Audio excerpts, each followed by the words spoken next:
Bonjour Benoît Hamon. Bonjour. On va bien sûr parler de votre nouveau mouvement qui s'appelle, on dit comment, M17-17, M1-17. Il va changer de nom, Ça va changer de nom. Mais d'abord un mot sur Emmanuel Macron qui a choisi Christophe Castaner comme président de son mouvement La République En Marche. C'est le fait du prince, ça vous choque cette méthode? Ça me choque. Le problème, c'est d'avoir dit le contraire. C'est d'avoir dit qu'on était un grand mouvement démocratique, horizontal, moderne, nouveau. Et puis finalement, le patron du mouvement est choisi par le patron tout court, c'est-à-dire le seul vrai boss dans la maison, Emmanuel Macron. Donc, qu'est-ce que ça raconte? Ça raconte qu'en fait, c'était un beau gros mensonge que d'expliquer que La République En Marche était très différente de tout ce qui l'avait précédé. Et en fait, personne n'ignorait que sur le fond, c'était pas très différent déjà. Baisser les impôts des riches, déréguler le marché du travail, pas en faire beaucoup sur l'écologie, en faire aujourd'hui, j'en dirais peut-être un mot tout à l'heure. Faire des économies sur l'hôpital, faire des économies sur les emplois aidés, c'est-à-dire les emplois des plus pauvres. Tout ça, c'est quand même un programme qu'on a vu ailleurs, dans d'autres pays, ou qui avait pu être commencé sous Sarkozy. Bon, c'était pas très moderne. Et là, effectivement, le choix de Christophe Castaner, que je connais bien, hein, il a été membre du Parti Socialiste comme moi pendant longtemps. Bon, il est choisi par le président de la République. Maintenant, je pense que Christophe Castaner doit dire le contraire. Il doit dire qu'il va être choisi par la base. Mais tout ça n'est pas très sérieux, non? Tout ça n'est pas très sérieux. Est-ce que c'est pas la fin d'une sacrée hypocrisie où on laissait penser que le président était au-dessus des partis, que c'est qu'il ne se mêlait pas des affaires partisanes? Aujourd'hui, les choses sont claires. Emmanuel Macron choisit le patron de la République En Marche. Mais c'est surtout qu'Emmanuel Macron, il est comme François Hollande, comme Nicolas Sarkozy, qu'il a bien marketé, comme on dit, ou bien vendu une histoire selon laquelle il était différent. Et on se rend compte qu'il leur ressemble beaucoup. Il ne ressemble pas simplement dans la pratique du pouvoir. Et ça, c'est la Ve République. On a une République très infantilisante, où on donne beaucoup de pouvoir à une seule personne. Je dis que c'est infantilisant. Pourquoi? Parce que l'absence de contre-pouvoir, c'est pas bon pour une démocratie. Donc il leur ressemble dans l'exercice du pouvoir, mais il leur ressemble aussi beaucoup sur le fond. Et c'est ça le plus important quand même. D'un mot quand même, j'entendais, parce qu'on en parle peu dans l'actualité, mais il y a quand même la ministre de la Santé qui annonce des économies sur l'hôpital public, dont on sait qu'il est aujourd'hui tendu au point que des personnels plongent en burn-out, personnel administratif, personnel soignant, parce qu'on exige d'eux plus qu'ils ne peuvent donner. On continue à faire des économies sur l'hôpital public en disant que l'hôpital doit être financé à la performance.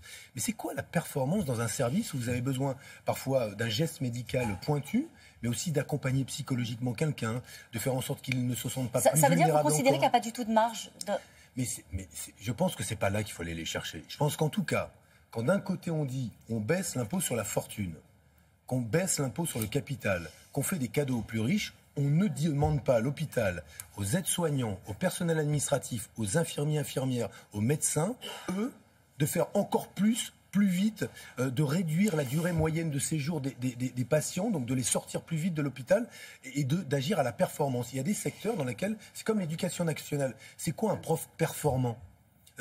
C'est quelqu'un qui obtient que tous ses élèves aient des bonnes notes? À partir de quel moment juge-t-on qu'on est performant si on a une classe dans laquelle il y a des différences de niveau, si on a une classe homogène? Je trouve que ce culte du service public entreprise, avec des gens qui viennent du privé, c'est un non-sens. Il vous a redonné un peu d'oxygène, Emmanuel Macron, avec ce budget-là, non? Écoutez, moi, je ne vais pas chercher de l'oxygène dans les... Vous en aviez besoin quand même à gauche de l'oxygène? Non, c'est pas comme ça qu'on se reconstruit. Moi, je pense que poser des actes de résistance, c'est important. Sur l'hôpital, sur un budget qui est un budget pour les riches, sur des choix en matière de politique économique qui sont davantage inspirés par les lobbies bancaires et financiers que par autre chose. C'est bien de résister, mais ça ne suffira pas. Et le sens du mouvement que nous avons créé et que nous créons aujourd'hui... Vous dites pas je? Non, parce que je ne suis pas tout seul. On est déjà plus de 30 000 membres. Si je dis je, j'y joue un rôle parce que je fais partie de ces incarnations de ce mouvement. Mais c'est un mouvement qui grandit, qui aspire à la fois à incarner une voix, une culture à gauche. On ne parle pas du travail de la même manière, nous, que Emmanuel Macron ou même Jean-Luc Mélenchon. Moi, je pense que le travail se raréfie. Et il y a quelques C'est marrant parce que sur la méthode, vous venez de dire Emmanuel Macron, il a commencé en demandant son avis, en faisant une plateforme. Vous faites la même chose. Donc vous demandez, vous avez ouvert un questionnaire, donc il y a 44 questions avec ce préambule qui est savoureux. Vous voulez une société plus juste, plus écologique, plus démocratique? Est-ce que vous imaginez vraiment que les gens qui répondent à ces questionnaires pourraient dire non, on veut une société injuste, moins écolo et autoritaire? Ça donne le sentiment de quelque chose de très large. Ce questionnaire, il vise à quoi? Est-ce que c'est au fond ce qu'a fait Emmanuel Macron, c'est-à-dire on donne le sentiment de poser la question au plus grand nombre pour faire venir des militants, et puis après, ce sera un patron qui tranchera, comme toujours. Là, d'abord, on va avoir les résultats de ce questionnaire. Ce questionnaire, déjà en ligne, il a recueilli un nombre invraisemblable, je trouve, de réponses par rapport à ce qu'on attendait, nous. Déjà, on passe les 15 000 réponses en l'espace de 72 heures, et alors qu'il faut y passer 20 minutes. On y pose des questions sur le futur fonctionnement du mouvement, de quelle manière doit-il fonctionner, quelle est la place de l'adhérent, mais aussi sur le fond des questions importantes. Les européennes vont arriver, est-ce qu'on s'inscrit dans une stratégie autonome, est-ce qu'on a notre propre projet européen, ou est-ce qu'on veut demain défendre un projet qui est partagé avec d'autres formations progressistes? Est-ce qu'on considère qu'il faut revenir dans l'État-nation, ou est-ce qu'on pense qu'on peut encore faire de la politique en Europe? Est-ce que l'Europe est le bon échelon, par exemple, pour engager la transition écologique, ou est-ce qu'on ne peut le faire qu'à l'échelle de la nation? Plein de questions extrêmement ouvertes. Vous ne savez pas où vous allez, donc vous demandez aux militants. Mais non, mais évidemment que non. C'est qu'on a des choix politiques. Vous allez me dire que moi, je n'ai pas fait des choix dans la présidentielle. Quand j'ai assumé le revenu universel d'existence, ça clivait. Et on continue à en parler. Quand j'ai assumé de dire que oui, aujourd'hui, la révolution numérique, dans plein de métiers, remplace des hommes, des femmes, par des robots, et qu'il faudra donc réfléchir à la manière dont la richesse créée par ces robots, on en prélève une partie pour financer nos systèmes de solidarité. J'ai pris des risques quand j'ai assumé la conversion écologique de l'économie. Alors, qu'est-ce qu'il y a de différent? Est-ce que vous êtes suffisamment interrogé sur les raisons de votre échec avant de vous lancer dans cette nouvelle initiative en disant on va demander aux Français de sensibilité de gauche de boutiquer un projet et un programme? Parce qu'ils ont envie de participer. Si ces questionnaires ne rencontraient pas un public, ils n'auraient pas beaucoup de sens. Et moi, j'ai plutôt envie de cette interactivité. On est mis au défi de quoi? De faire face aux grandes mutations qui existent aujourd'hui. Et La République En Marche, les Insoumis sont des mouvements politiques qui s'inscrivent dans ces processus. Moi, je ne tire pas forcément les mêmes conclusions que ces formations. Sur la méthode, vous faites la même chose. Mais pourquoi? Parce qu'aujourd'hui, on a besoin de réoxygéner le débat politique.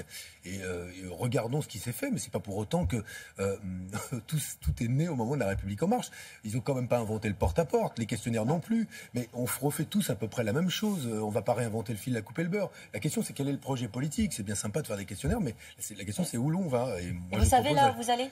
Pas encore pour l'instant. Mais si, nous, on propose un chemin. Le chemin, il est dans le sillage de l'élection présidentielle. Moi, je considère aujourd'hui qu'on a véritablement besoin d'une société à la fois plus tempérante dans son développement, bienveillante. C'est pour ça que j'ai parlé de l'hôpital public. Merci de m'avoir permis d'en parler une minute. Ces questions-là, elles sont à mes yeux centrales et je considère aujourd'hui qu'hélas, avec l'actuel gouvernement, on nous rejoue une politique qu'on connaît bien et qui va fragiliser ceux qui sont déjà les plus vulnérables. Et hélas, continuer à enrichir les riches. Merci beaucoup. Merci. Benoît Hamon. C'est à vous Thierry.